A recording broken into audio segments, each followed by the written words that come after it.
আসসালামু আলাইকুম সবাইকে। নীরব ভালোবাসা গল্পের 25 নাম্বার পার্ট। তো বেশি কথা না বলে চলুন গল্প শুরু করা যাক। আলাউদ্দিন শেখের গায়ে পানি ধরেছে, পা ফুলে টসটসে হয়ে রয়েছে দুদিন যাবৎ। ঘটনা মেজবাকে ফোনে জানানোর পর ওষুধের নাম বলে দিলে তা খেয়ে সামান্য কমলেও আজ সকালে আবারও বেড়েছে।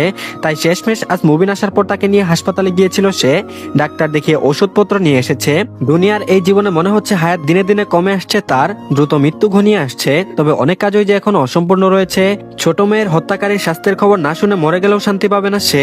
বড় মেয়েকে বিয়ে করে ঝামেলা চুকিয়ে ফেললেও বড় ছেলেটা নিঃসঙ্গ জীবন যাপন করছে, তারও একটি গতি করে দিতে হবে। ওদিকে মেজোটা মোটামুটি থাকলেও ছোট ছেলেটার পড়াশোনাও এখনো শেষ হয়নি। তার একমাত্র নাতিন, যার দুনিয়ায় মা থেকেও নেই। এসব রেখে দুনিয়া থেকে বিদায় নিলে সব এলোমেলো হয়ে যাবে। জীবনে ছেলে মেয়েদের উপর কম অধিপত্য খাটায়নি সে। মেয়েকে তো এই অধিপত্যর জোরে জীবন দিতে হলো। আজও তার চিঠি লুকিয়ে লুকিয়ে পড়ে নীরবে চোখের জল ফেললো সে। বুকের ভেতরটা ব্যথা করে, খুব কষ্ট হয়। বারবার তার ভেতরের দাম্ভিকতা ভেঙে চুরমার হয়ে যায়। সে খারাপ মানুষ, তার উদ্দেশ্য খারাপ। আল্লাহর কাছে গিয়ে হজ পর্যন্ত করে এসেছে সে গ্রামে নিজের নাম ও প্রতিপত্তি পাওয়ার উদ্দেশ্যে। তার মতো নিকৃষ্ট মানুষ এ দুনিয়ায় থাকা মানায়ও না। আজ তার ছেলেমেয়েরা ভদ্রসভ্য বলে নীরব থেকেও তার আদেশ মাথা পেতে নেই, নয়তো তারা এক একজন যে যে অবস্থায় অবস্থান করছে তাতে এই বুড়ো বাপের আদেশ পরোয়া করবে কেন?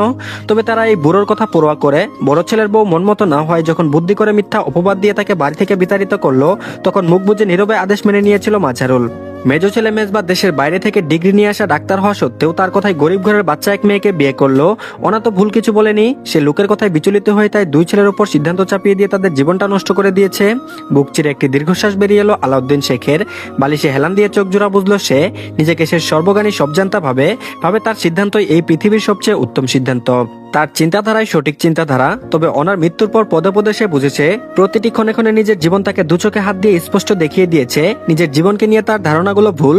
এই যেমন ওনার বান্ধবী চৈতালিকে খুনি বলে তাকে যাচ্ছেতাই ভাষায় গালিগালাজ করেছিল সে, পুরো গ্রামবাসীর সামনে তাকে হেয় করেছিল। অথচ কিছুদিন পর যখন ওনার হত্যাকারীকে রিমান্ডে নেওয়ার পর পুরো ঘটনা আদ্যপান্ত খুলে বলেছিল সে, তখন তার ধারণাটা কতটা ভুল তা প্রমাণিত হয়েছিল। সেদিন নিজেকে খুব ছোট মনে হচ্ছিল। ইচ্ছা হচ্ছিল চৈতালির পায়ে ধরে ক্ষমা চাইতে। এই 3টি মাসের জীবন তাকে বারবার দেখিয়ে দিয়েছে তার অবস্থান। সে যে মানুষের মতোই দেখতে জঘন্য এক কীট তা জানতে আর বাকি নেই। তবে সবকিছুর পরে সে অনুতপ্ত। তার ভেতরের সত্তা আজ উপলব্ধি করতে পারে তার ভুলগুলো, তার করা অন্যায়গুলো। বাঁচতে হবে তাকে, দীর্ঘদিন বাঁচতে হবে, নয়তো তার করা অন্যায়গুলো কি করে শুধরাবে সে? মৌমি বলল, দাদু এই যে তোমার মলম, বাবা নিয়ে এসেছে। মৌমির গলার স্বর কানে আসতে চোখ মেলল আলাউদ্দিন শেখ। মেয়েটি এই 3 মাসে বড্ড রোগা হয়ে গেছে। ঠিক মতো খাওয়া দাওয়া নেই, যত্ন নেই। একা আর কতদিন সামলাবে মুর্শেদা? তাছাড়া বিচ্ছু এই মেয়ে তার কথা আমলেও নেই না। ওনা থাকতে মৌমির খাবার গোসল সব দিকই সে সামলিয়েছে। আজ যখন অনাই নেই তখন তার অভাব আর পূরণ করবেই বা কে? ছোট্ট একটি নিঃশ্বাস ফেলে আলাউদ্দিন শেখ বললেন, তোর আব্বা আইছে? মৌমি বলল, হ্যাঁ তো। আলাউদ্দিন শেখ বললেন, তুই এতক্ষণ কোনখানে ছিলি? মৌমি বলল, দাদির সাথে দাদির ঘরে। আলাউদ্দিন শেখ বলল, খাইছিস? মৌমি বলল, না। ইশারায় মৌমিকে কাছে ডেকে তার মাথায় হাত বুলিয়ে দিলেন আলাউদ্দিন শেখ। নিচু গলায় বললেন, তোর কি তোর আম্মুকে খুব দেখতে ইচ্ছে করে? মৌমি বলল, করে তো। আলাউদ্দিন শেখ বলল, থাকতে ইচ্ছে করে আম্মার কাছে? মৌমি বলল, করেই তো। আলাউদ্দিন শেখ বলল, ওহ যা তোর আব্বাকে ডাইকান। মৌমি বলল, কেন? আলাউদ্দিন শেখ বললেন, তোর আম্মার ব্যবস্থা করমু, যা। মৌমি এক দূরে ঘর থেকে বেরিয়ে যাবার দুদণ্ড না যেতেই হালকা কেসে দরজায় টুকা দিল মাছারুল। ক্ষীণস্বরে বলল, আব্বা ডাকছিলেন? আলাউদ্দিন শেখ বলল, হ্যাঁ আয়। কয়েক কদম এগিয়ে আলাউদ্দিন শেখের মুখোমুখি দাঁড়িয়ে মেজের দিকে তাকিয়ে মাছারুল বলল, জি বলেন। আলাউদ্দিন শেখ বলল, তোর কাছে বড় বৌমার নাম্বার আছে? ঘাবড়ে গেল মাছারুল। ঢাকায় গিয়ে জ্যোতির সাথে দেখা করার খবর কি কোনোভাবে জেনে গেছেন আব্বা? ঢুক গেলে একটা আতঙ্ক নিয়ে মাঝারুল জবাব দিল, না। আলাউদ্দিন শেখ বলল, মিথ্যা কইস না, তোর ফোনে বড় বৌমার নাম্বার আছে? ক আছে না? মাঝারুল বলল, আছে। আলাউদ্দিন শেখ বলল, দেখি ফোন লাগাই আমার কাছে দে। বুকের ভেতর উথাল পাতাল শুরু হতে আমতা আমতা করতে লাগলো মাঝারুল। অস্থিরতায় সত্যিটা বলে দিতেও ভয় হচ্ছে তার। মাঝারুল বলল, কি দরকার আব্বা? আলাউদ্দিন শেখ বলল, তুই কল লাগাইয়া দে। মাঝারুল বলল, কিন্তু আব্বা হঠাৎ যে গেছে যাক না, তাছাড়া। মাঝারুলকে মাঝপথে থামিয়ে দিলেন আলাউদ্দিন শেখ। থমথমে গলায় তিনি বললেন, তোর কাছে মিথ্যা বলছিলাম আমরা। বৌমা কোনো ছেলের হাত ধরেই পালাই নাই, আমরা তাকে এই বাড়ি ছাড়তে বাধ্য করছিলাম। আর এদিকে প্রেগন্যান্সি স্টিক হাতে নিয়ে থমেরে খানিকক্ষণ বসে রইল মেজবা, উল্লাসী আত্মসত্তা। তবে কিভাবে সম্ভব? সে উল্লাসীর সাথে যতবার মিলিত হয়েছে প্রতিবার ওই প্রোটেকশন ব্যবহার করেছে। বাদ বাকি রইল অনাকাঙ্ক্ষিত ঘটনা, যা প্রথম দুবার ঘটেছিল। কোনো পরিকল্পনা ছিল না তাদের। তবে প্রথমবার মিলিত হবার সময় উল্লাসী প্রচুর রক্তপাত হয়েছিল, যাতে কনসিভ হবার চান্স না থাকারই মতো। তাছাড়া সে সময় পরিস্থিতি এতটাই বিগড়ে গিয়েছিল যে ব্যবস্থা নেবার মতো কিছু মাথাতেই আসেনি। পরবর্তীতে দ্বিতীয়বারের মিলন ছিল পরিকল্পনাবিহীন। তবে সে সময় তো সেফ পিরিয়ড চলছিল উল্লাসীর, এবং তা ভেবে বার্থ কন্ট্রোল পিল খাওয়ার প্রয়োজন মনে করেনি সে। তাছাড়া পিল সেবন করা স্বাস্থ্যের পক্ষে ক্ষতিকর। যেখানে উল্লাসী একটা বাচ্চা মেয়ে, সেখানে পিলের সাইড ইফেক্ট একদম সহ্য করতে পারবে না সে। তারপর থেকে পরবর্তীতে তো পরিকল্পনা মোতাবেক প্রোটেকশন ব্যবহার করেই মিলিত হয়েছে তারা। তাহলে এই ঘটনা ঘটলো কি করে? অস্থিরতা নিয়ে বিছানা ছেড়ে উঠে পড়লো মেজবা। পরনের শার্ট খুলে এগুলো ওয়াশরুমের দিকে। খুশি হবার মতো একটি খবর জেনেও খুশি হতে পারছে না সে। অদ্ভুত এক অনুভূতি হচ্ছে, মনের ভেতর ভয় কাজ করছে। ডাক্তার হিসেবে আর কয়েকটি সাধারণ মানুষের চেয়ে একটু বেশি সাবধানতা অবলম্বন করতে হতো না তার? অথচ সে করেনি। মুখে পানি ছিটিয়ে বেরিয়ে এলো মেজবা। টাওয়েল হাতে ড্রেসিং টেবিলের সামনে দাঁড়িয়ে মুখ মুছতে শুরু করলেই পেছন থেকে উল্লাসী বলল, কি হয়েছে আমার? যা বললেন সবই তো করলাম, কিন্তু কি হয়েছে তাই তো বললেন না। পেছন ফিরে উল্লাসীর দিকে তাকালো মেজবা। গম্ভীর মুখে বলল, কিছুই হয়নি। উল্লাসী বলল, তাহলে ওটাই কি দেখলেন? মেজবা বলল, কিছু না। উল্লাসী বলল, কিছু না বললে তো হবে না, কিছু তো অবশ্যই হয়েছে আমার। কি হয়েছে বলুন না? বড় কোনো অসুখ হয়েছে? মেজবা বলল, আরে না। উল্লাসী বলল, তাহলে? উল্লাসীর কথা এড়িয়ে যেতে ব্যালকনির দিকে পা বাড়ালো মেজবা। ভালো লাগছে না তার। এ কেমন অপরাধ করলো সে? 14 বছর বয়সে এক বাচ্চার শরীরে আরেকটি প্রাণের বীজ বপন করে দিল। উল্লাসী বলল, আপনি বলছেন না কেন? কি দেখলেন ওটাই আপনি? আমার কি হয়েছে? মেজবা বলল, অদ্ভুত তো, যাও পড়তে বসো। আজ কোচিং এ গিয়েছিলে? উল্লাসী বলল, হ্যাঁ। ওটাই কি দেখলেন আপনি? মেজবা বলল, কিছু না বাবা। উল্লাসী বলল, উহু, বুঝেছি আমি, আমার কিছু হয়েছে, বড় কোনো অসুখ করেছে।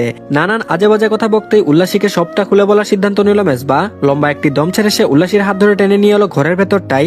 তার মুখোমুখি দাঁড়িয়ে নিচু গলায় বলল, তুমি আর এখন একা নও, তোমার ভেতরে তোমার সাথে সাথে বেড়ে উঠছে এক প্রাণ। তুমি প্রেগনেন্ট উল্লাসী, তুমি মা হতে চলেছ। থেমে গেল মেজবা, চোখে মুখে একরাশ অস্বস্তি ফুটিয়ে আবারও বলল, আসলে সবটাই অনাকাঙ্ক্ষিত। না তুমি, না আমি, আর না তোমার শরীর কোনোটাই এখন এসব সামাল দেওয়ার জন্য প্রস্তুত নয়। তবে কথায় আছে না, কপালে লেখন যায় না খণ্ডন। এমত অবস্থায় আমরা না চাইলেও আমাদের কিছু করার নেই, মেনে নিতে হবে। তুমি ছোট একটি মেয়ে, তোমার জন্য প্রেগনেন্সির সময়টা অনেক বেশি কষ্ট হবে, রিস্ক থাকবে। তবে I am sorry Ullasi. Ullasi বলল, আমি মা হব মানে আমার বাবু হবে? পিচ্চি সোহার মতো আবারও কেউ আসবে? মেজবা বলল, হুম। খুশিতে আত্মহারা হয়ে ফেটে পড়ল উল্লাসী। পা উঁচিয়ে মেজবার গালে একটি চুমু দিয়ে তার কাঁধে হাত ঠেকিয়ে বলল, আপনি বাবা, আমি মা। সোহা ওর খালামণি, মৌমি বড় বোন, বড় ভাই বড় বাবা, মুবিন ভাই ছোট বাবা। উৎসাহী বেশে উল্লাসীর কথাগুলো শুনে মনের ভেতরটাই তৃপ্তি অনুভব করলো মেজবা। এতক্ষণ যাবৎ মনে চলা অস্থিরতা অনেকটাই কমে এলো। তৃপ্ত গলায় সে বলল, তুমি খুশি? উল্লাসী বলল, হ্যাঁ খুব, আমার না নাচতে ইচ্ছে করছে। মেজবা বলল, এই না, মোটেও না, এই সময় ধীরে সুস্থে চলাফেরা করবে, এমনিতেই তুমি ছোট। উল্লাসী বলল, ঠিক আছে, করব, সব করব। শান্ত গলায় মেজবা বলল, গুড, এবার যাও পড়তে বসো। কয়টা দিন পরে এক্সাম, সে খেয়াল আছে? উল্লাসী বলল, খুব আছে। একটু নানাজানকে কল দিন না, ওনাকে বলি, সুহাকে বলি। ইস, আমার এত খুশি লাগছে কেন? মেজবা বলল, এখন না, আমি দেখে শুনে তাকে বুঝিয়ে বলবো।